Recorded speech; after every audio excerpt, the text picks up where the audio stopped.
let's move from cold and snowy Buffalo all the way down to Miami, where we're talking about the Dolphins. Mm-hmm.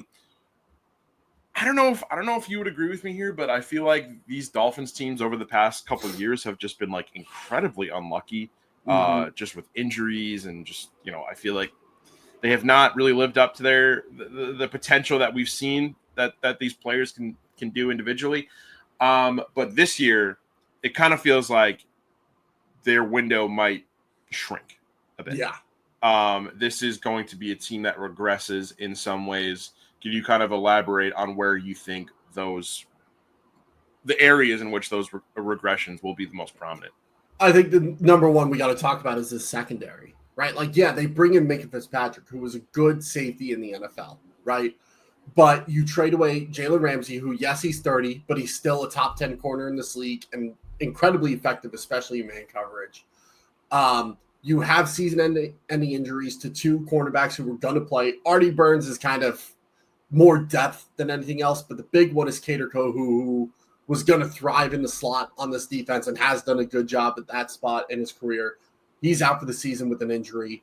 And the secondary has no returning starters, and only one DB that was on the 2 deep for the depth chart the year before is returning this year.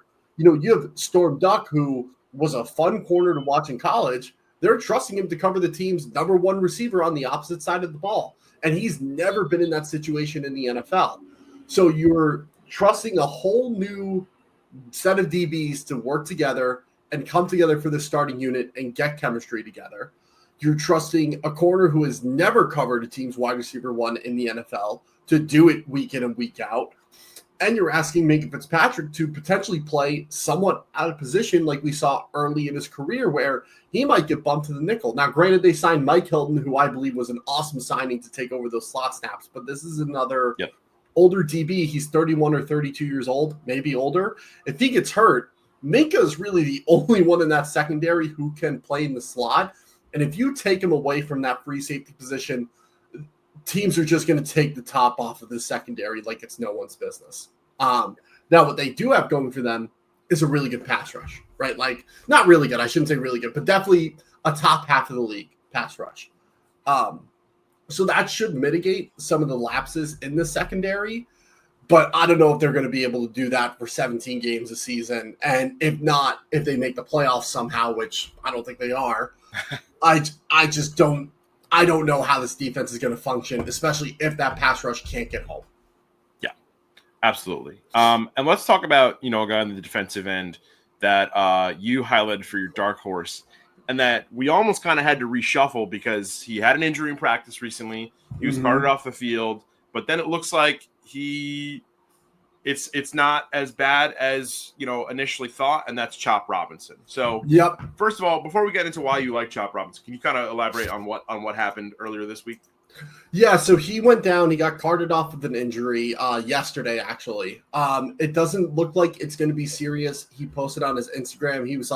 He said, I'm good, everyone. Like, I'm just like, this is all precautionary, like, which is what you usually see in training camp. Like, when guys get carted off, more often than not, it's just for a sprain or it's just for, maybe something tweaked, right? Like maybe they pulled a hammy or whatever the case may be, right?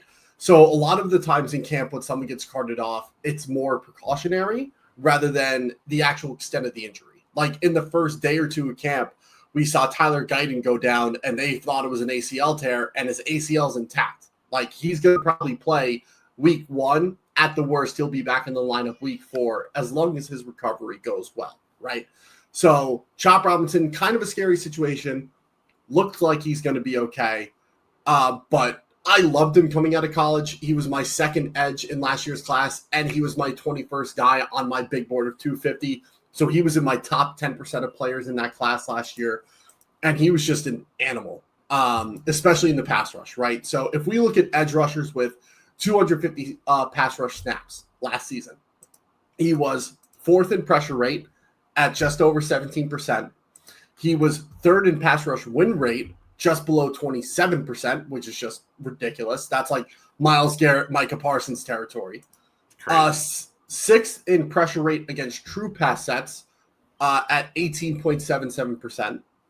He was 7th in pass rush win rate against true pass sets at just under 24%.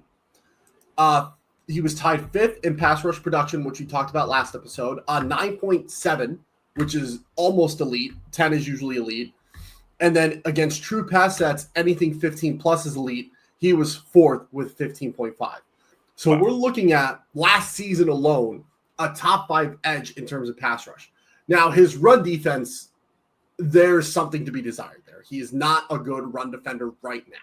Could he become one? And that would then he takes over Bradley Chubb's role and becomes a starter on this defense? Absolutely. But he had the 22nd worst run stop rate or run stop grade in amongst all edges. He had the 2nd highest missed tackle rate, and he was tied for the 3rd lowest stop rate amongst all edges. So his run defense, really spotty and really shaky. And that's something where if he improves, we're looking at someone who could play 800 to 1,000 defensive snaps a year. But for right now, he's going to sit in that 400 to 600 range, maybe push to 700 because his pass rush is so damn good. I could see Bradley Chubb getting traded, not this season, but next offseason, 2026. If he is designated with a post-June 1st cut or trade, so normally what this means, if you're a pre-June 1st cut or trade, any money you're owed, the team has to pay upfront on that date they cut or trade you. Yeah. But if they wait until after June 1st, then they can split it up over the remaining years of that contract. Now, he has 2 years left in this contract after 2025. So it would save the Dolphins $20 million, and they would take a $10 million dead cap hit in 2026 and $12 million in 2027.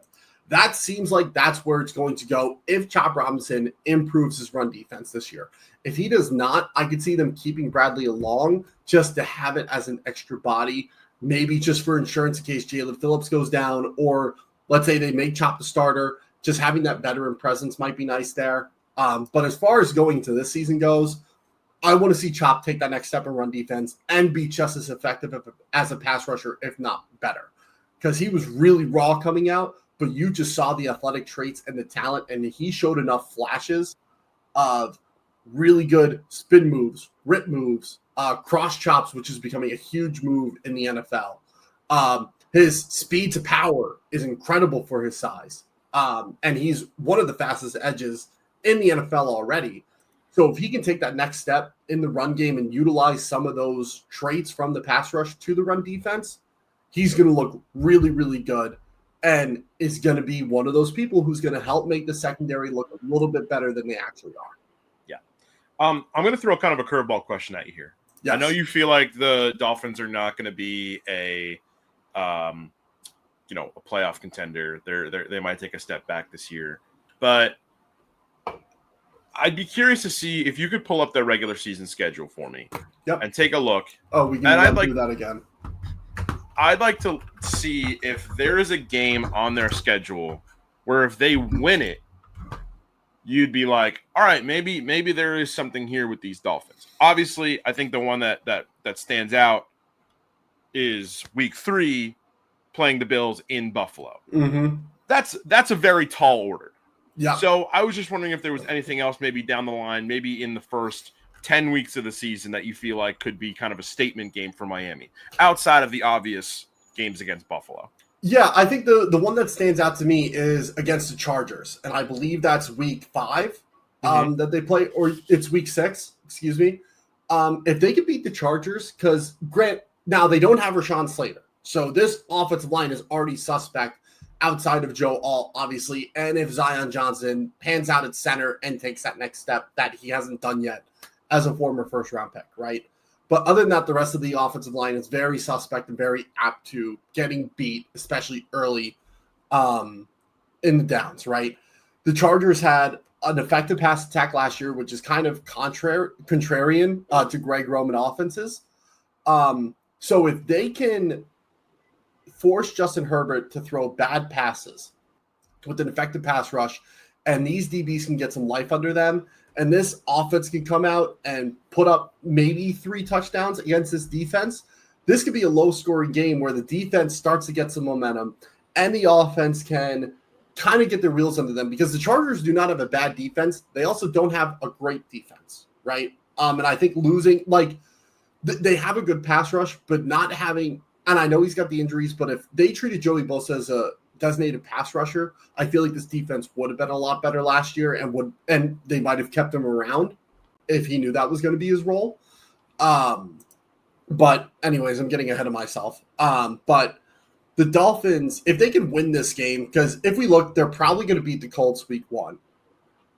Pat's game is a toss-up. They're probably going to lose to the Bills, and it's a toss-up with the Jets. So let's say they start 2-2. Their next 4 games are against the Panthers, at Carolina, home against the Chargers, at the Browns, which they should win that game, and then at the Falcons. Then after that, they hit a little bit of a gauntlet. But if they can pick up 2 wins in that 4-game stretch in that kind of murky, like, they could win, they could lose kind of area, they could be 4-4 going into week 9 in their game against the Ravens. Now they will have a tough run. They have Ravens, Bills, Commanders, but then after that, their schedule kind of eases up a little bit.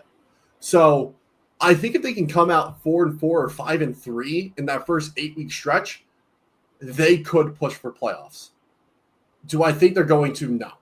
I just think this pass defense is too bad. And the teams that they're playing have high octane passers and high trait passers. Like Anthony Richardson, shit on him all you want, has a rocket arm. And if he can figure out that accuracy piece and figure out pass protections, the Colts should win that game. Drake May against the Pats. Pats are looking to be very much improved, which we'll talk about them in a little bit. I think the Pats can win that one. They'll lose to the Bills. The Jets, we'll see. But the Panthers, we'll get into the Panthers, but I really like the Panthers this year. I think the Panthers would end up winning. On paper, the Chargers should win. Then on paper, they should beat the Browns. And then the Dolphins-Falcons game is a toss-up, right? So of those first 8 games, if they finish worse than 4-4, I say playoffs are out the window. But if they can finish 4-4 or maybe 5-3, that could be enough to just push into the 7th seed, maybe even the 6th seed by the end of the season. Yeah. So I like that question, though. Appreciate that. And then the final question before we move on to some of the other teams in the division, Mike McDaniel. Yeah. Like we said, you just went through their whole schedule, saw how they could kind of push for the playoffs, saw where, they might struggle a little bit. For you, is this kind of make or break for Mike McDaniel? I think so. I think if this team ends up somehow 2-6 in the first 8 weeks, I think he's going to get canned mid-season. What made him a really good head coach early on was how honest he was with his players, which he still is, and honest with the media, which he still is, which is awesome. But that's great when your team is really good. When they've had the lapses they've had, like Tyreek Hill has not panned out well for this team outside of those first 2 years. Last season was a shell of himself, and now is looking like that again coming into 2025. Your answer at tight end is Darren Waller, who was rapping not even 6 months ago and was trying to be a hip-hop star. Your interior offensive line sucks, and you don't know what you have in your tackle positions. What he does really well is designs an awesome run game, but you're not going to be able to run with how far you're going to be behind against some of these against these offenses that are just going to light you up in the pass game. So you're going to have to pass to catch up. And if Tyreek Hill isn't available, that means Jalen Waddle is your wide receiver 1. And I like Jalen Waddle. I think he's a high-end wide receiver 2. I don't think he can be a true X in any offense that you plug him in right now in the NFL. And I wish that was different, but it's not. And I think that's going to be his biggest hang-up, is that he's going to have to throw the ball a lot more than he's used to doing and more than he's comfortable with. And I just don't think he has the juice in designing a passing attack that he does in designing a rush attack. And I think because of that, the Dolphins are going to make a move if he's 3-5, 2-6, or potentially worse going into week 9, week 10.